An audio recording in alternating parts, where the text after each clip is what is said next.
100 ಶಿವರಾತ್ರಿ ಆಚರಿಸಿದರೆ ಸಿಗುವ ಪುಣ್ಯ ಫಲವನ್ನು ನೀಡುವ ಆರಿದ್ರ ನಕ್ಷತ್ರದ ದಿನವನ್ನು ಕಡೆಗಣಿಸಿ ಅದೃಷ್ಟ ಕಳೆದುಕೊಳ್ಳಬೇಡಿ. ನಾಳೆ ಡಿಸೆಂಬರ್ 7 ಆರಿದ್ರ ನಕ್ಷತ್ರ ಇರುವ ದಿನ. ಸಾಕ್ಷಾತ್ ಶಿವನೇ ಯಾರು ನನ್ನನ್ನು ಮಾರ್ಗಶಿರ ಮಾಸದ ಆರಿದ್ರ ನಕ್ಷತ್ರದ ದಿನ ನನ್ನನ್ನು ಪೂಜಿಸುವರೋ ಅವರು ನನ್ನ ಪುತ್ರನಾದ ಸುಬ್ರಹ್ಮಣ್ಯನಿಗಿಂತಲೂ ಹೆಚ್ಚು ಪ್ರಿಯರಾಗುತ್ತಾರೆ ಎಂದು ಹೇಳಿದ್ದಾರೆ. ನಾಳೆ ಯಾವ ಕೆಲಸಗಳನ್ನು ಮಾಡಿದರೆ ಅದೃಷ್ಟ ಕೂಡಿ ಬರುತ್ತೆ, ಹಣೆಬರಹವೇ ಬದಲಾಗಿ ಜೀವನದಲ್ಲಿ ಉದ್ಧಾರ ಆಗಲು ಏನು ಮಾಡಬೇಕೆಂದು ಈಗ ತಿಳಿಯೋಣ. ಆರಿದ್ರ ನಕ್ಷತ್ರವು ಶಿವನ ನಕ್ಷತ್ರವಾಗಿದೆ. ಈ ನಕ್ಷತ್ರ ಬರುವ ದಿನದಂದು ಕೈಲಾಸದ ಆದಿಶಂಕರಾಚಾರ್ಯರು ತಂದ ಚಿದಂಬರದಲ್ಲಿ ಪ್ರತಿಷ್ಠಾಪನೆ ಮಾಡಿದ ಮೋಕ್ಷಲಿಂಗಕ್ಕೆ ನಟರಾಜನಿಗೆ ಅಭಿಷೇಕ ನಡೆಯುತ್ತದೆ.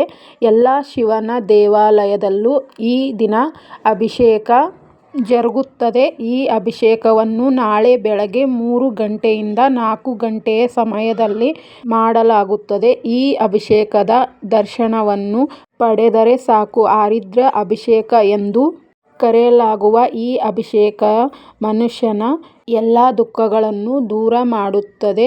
ಮಾಡಿದ ಪಾಪಗಳೆಲ್ಲ ನಾಶ ಮಾಡಿ ಮಾನಸಿಕ ನೆಮ್ಮದಿಯನ್ನು ನೀಡುತ್ತದೆ. 100 ಶಿವರಾತ್ರಿ ದಿನ ಶಿವಲಿಂಗಕ್ಕೆ ಅಭಿಷೇಕ ಮಾಡಿದರೆ ಯಾವ ಫಲ ಬರುತ್ತದೋ ಅದೇ ಫಲವನ್ನು ಆರಿದ್ರ ಅಭಿಷೇಕ ನಿಮಗೆ ನೀಡುತ್ತದೆ ಎಂದು ನಮಗೆ ಶಾಸ್ತ್ರಗಳಲ್ಲಿ ಉಲ್ಲೇಖವಿದೆ. ನಮ್ಮ ಊರಿನಲ್ಲಿ ಈ ರೀತಿ ಪದ್ಧತಿ ಇಲ್ಲ. ನಮ್ಮ ಊರಿನ ಶಿವ ದೇಗುಲದಲ್ಲಿ ಈ ದಿನ ಅಭಿಷೇಕ ಮಾಡುವುದಿಲ್ಲ. ಎಂದರೆ ನೀವೇ ನಿಮ್ಮ ಮನೆಯಲ್ಲಿ ಶಿವಲಿಂಗ ಇದ್ದರೆ ಬೆಳಗ್ಗೆ 3 ಗಂಟೆಯಿಂದ 4 ಗಂಟೆ ಒಳಗಡೆ ಅಭಿಷೇಕ ಮಾಡಬಹುದು. ಶಿವಲಿಂಗ ಇಲ್ಲವೆಂದರೆ ಶಿವನ ಫೋಟೋ ನೋಡುತ್ತಾ ಓಂ ನಮಃ ಶಿವ ಎಂದು ಹೇಳಿಕೊಂಡರೆ ತುಂಬಾ ಒಳ್ಳೆಯದು.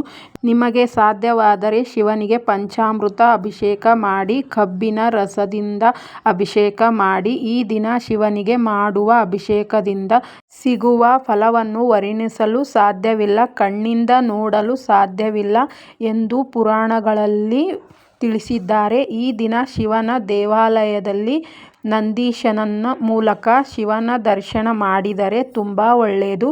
ಕೋರಿಕೆಗಳನ್ನು ನಂದೀಶನ ಮೂಲಕ ಅತಿ ಶೀಘ್ರವಾಗಿ ನೆರವೇರುತ್ತದೆ.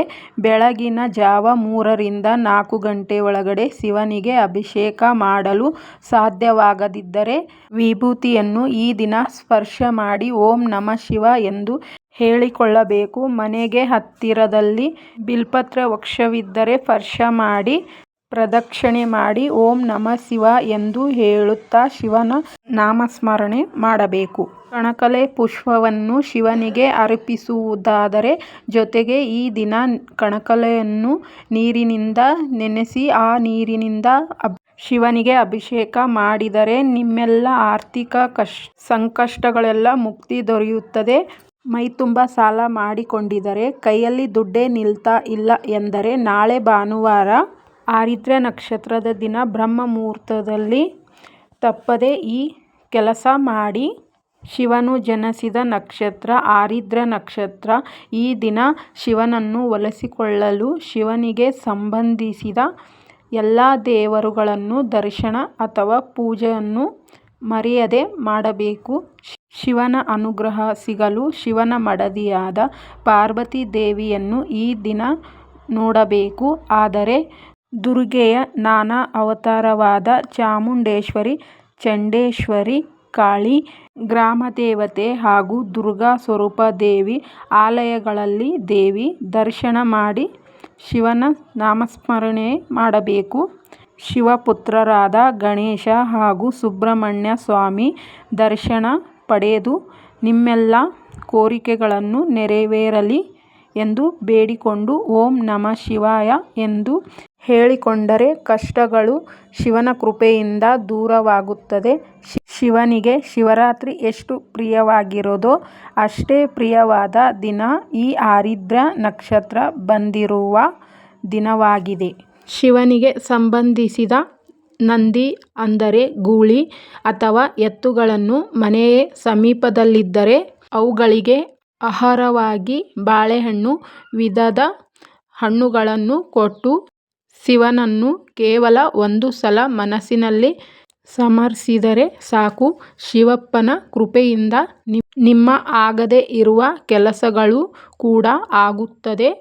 ಉದ್ಯೋಗದ, ಹಣ, ಆರೋಗ್ಯ, ವ್ಯಾಪಾರದ ಕೋರಿಕೆಗಳನ್ನು ನೆರವೇರುತ್ತದೆ. ಮೊಟ್ಟ ಮೊದಲ ಬಾರಿಗೆ ಶಿವನನ್ನು ಲಿಂಗ ಸ್ವರೂಪದಲ್ಲಿ ಪೂಜಿಸಿ ಅಭಿಷೇಕ ಮಾಡಿದ ದಿನವೇ ಮಾರ್ಗಶಿರ ಮಾಸದ ಆರಿದ್ರ ನಕ್ಷತ್ರದ ದಿನವಾಗಿದೆ. ಐಶ್ವರ್ಯವನ್ನು ನೀಡುವವನೇ ಈಶ್ವರನಾಗಿದ್ದಾನೆ. ಆದ್ದರಿಂದ ಈ ದಿನ ಆದಷ್ಟು ಶಿವಲಿಂಗದ ದರ್ಶನ ಮಾಡಲು ಪ್ರಯತ್ನ ಮಾಡಿ.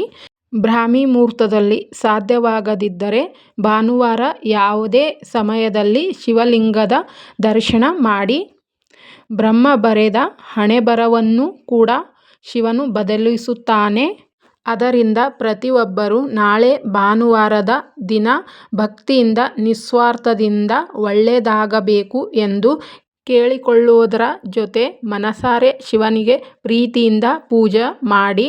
ಆರಿದ್ರ ನಕ್ಷತ್ರದ ದಿನ ಪೂಜಿಸಿದರೆ ಯಾವ ಫಲ ಸಿಗುತ್ತದೋ ಆ ಲೀಲೆಯನ್ನು ಕೇಳಿದರೆ ಅದೆಷ್ಟು ಪುಣ್ಯ ಸಿಗುತ್ತದೆ.